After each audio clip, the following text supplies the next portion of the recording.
अस्सलाम वालेकुम। Finally Israel ने ईरान के ऊपर अटैक कर ही दिया रात को। इंडिया में तो सुबह का टाइम था, लेकिन वहां पे रात के टाइम पे 2:30-3 बजे के टाइम अटैक कर दिया और एक मिसाइल भी ईरान रोक नहीं सका। उसकी वजह क्या थी? क्योंकि ईरान के जो भी डिफेंस सिस्टम है, जिनको काम था मिसाइलों को रोकना, उनको इजराइल के एजेंट खुद ही ईरान के अंदर रह के उसे बर्बाद कर रहे हैं ड्रोन से, और इसकी वीडियो भी इजराइल ने जारी कर दी। अब जब डिफेंस सिस्टम ही नहीं रहेगा, रडार सिस्टम ही नहीं काम करेगा आपका, तो फिर काहे के लिए मिसाइल रुकेगी? वो तो आके हिट होनी ही है। वही हुआ, सैकड़ों मिसाइल फायर किया उन्होंने और सब जाके टारगेट पे हिट हुई है। रात को इस तरह मिसाइलें बरसी हैं कि रात को भी दिन जैसा उजाला दिखे। इतनी खतरनाक अटैक था ये, और ईरान बदले में कुछ नहीं कर सका। अभी तक तो कुछ नहीं किया। ड्रोन भेजा था जिसको इजराइल दावा कर रहा है कि उसको मार के हवा में ही फोड़ दिया उसने, नीचे गिरने भी नहीं दिया।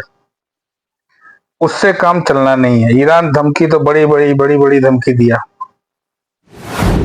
और अब जब करने का टाइम आया तो कुछ भी नहीं हो पा रहा उसे, या शायद आगे दे जवाब। वो क्या करेगा पता नहीं, लेकिन जवाब देने के अलावा कोई चारा नहीं है उनके पास। क्योंकि अमेरिका और इजराइल दोनों अड़े हुए थे कि आपको परमाणु हथियार बनाने नहीं देंगे। ये मैं एक वीडियो और बना चुका हूं इसके ऊपर। परमाणु हथियार बनाने नहीं देंगे, और अमेरिका का तो साफ, डोनाल्ड ट्रंप का तो साफ साफ कहना था कि किसी हालत में बनने नहीं देंगे। अब जिन लोगों की बातचीत हो रही थी अमेरिका ईरान की कि डील कर लो और मामला खत्म करो, परमाणु एकदम कार्यक्रम बंद करो, और उसके बदले में जो आपके देश के ऊपर पाबंदी लगी है थोड़ी बहुत हटा देंगे। लेकिन ईरान पीछे हटने को तैयार नहीं था। अब वो जबरदस्ती समझ लो मनवा रहे हैं। पहले शुरू में डोनाल्ड ट्रंप साहब ने क्या बयान दिया कि हमारा कोई हाथ नहीं, इसमें इजराइल ने अकेले हमला किया है। और बाद में फिर से बयान जारी क्या करते हैं, जब उनको पता चल गया कि सही सही जगह पे टारगेट पे जाके सब हिट किया इजराइल ने, बहुत अच्छे से तबाही मचाई है, तब वो आप फिर से जानकारी क्या देते हैं ट्वीट करके। जानकारी क्या, वो धमकी देते हैं एक तरह की कि अभी भी टाइम है, अमेरिका के पास सबसे खतरनाक हथियार है और हम उसको अच्छे से चलाना भी जानते हैं, इजराइल भी चलाना जानता है, उसका इस्तेमाल सही ढंग से जानते हैं लोग। तो तुम्हारे पास कोई और रास्ता नहीं है, अब डील कर लो, यहीं से मामला खत्म करो, तब तो जीने देंगे, नहीं तो फिर ये तबाही कितनी ज्यादा मचेगी इसका अंदाजा भी ईरान नहीं लगा सकता है।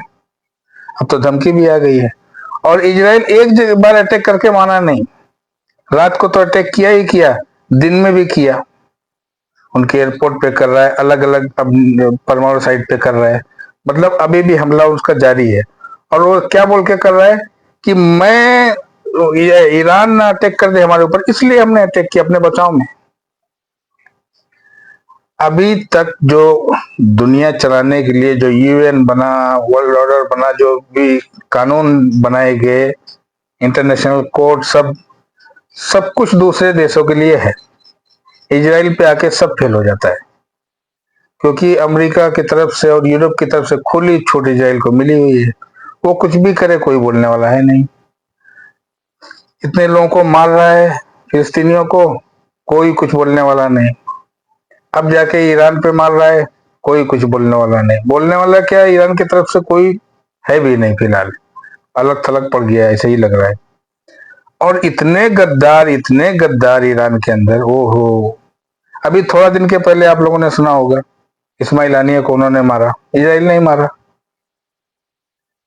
उसके बाद आखिर इतनी सटीक जानकारी उनको कैसे मिलती है, कौन से बिल्डिंग में रुकने वाले, कौन से कमरे में रुकने वाले, यहां तक जानकारी उसके पास है, और मार देता है। अब सोचो आप लोग, मिलिट्री के टॉप जनरल ईरान के, परमाणु साइंटिस्ट, इन सब को चुन चुन के अलग अलग जगह पे मारा है, और वो भी सटीक जगह पे जाके लगी है। इतनी बड़ी जानकारी बिना जासूसी के हो सकता है?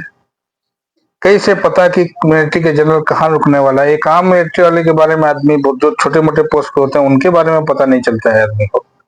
हर देश अपनी सिक्योरिटी के लिए, जाहिर सी बात है, इतने तो एहतियात बरतते हैं। लेकिन ईरान के टॉप के जनरल कहाँ रुक रहे हैं आज, कहाँ होंगे वो? हालांकि उनको पता भी है कि धमकी भी मिली हुई है, कभी भी अटैक भी हो सकता है, उसके बावजूद चुन चुन के मारा। इसी को बोलते हैं चुन चुन के मारना। चुन चुन के मारा क्यों? क्योंकि अपने ही लोग गद्दार निकले। ईरान में मतलब इजराइल के जासूस भरे पड़े हैं, इसका मतलब।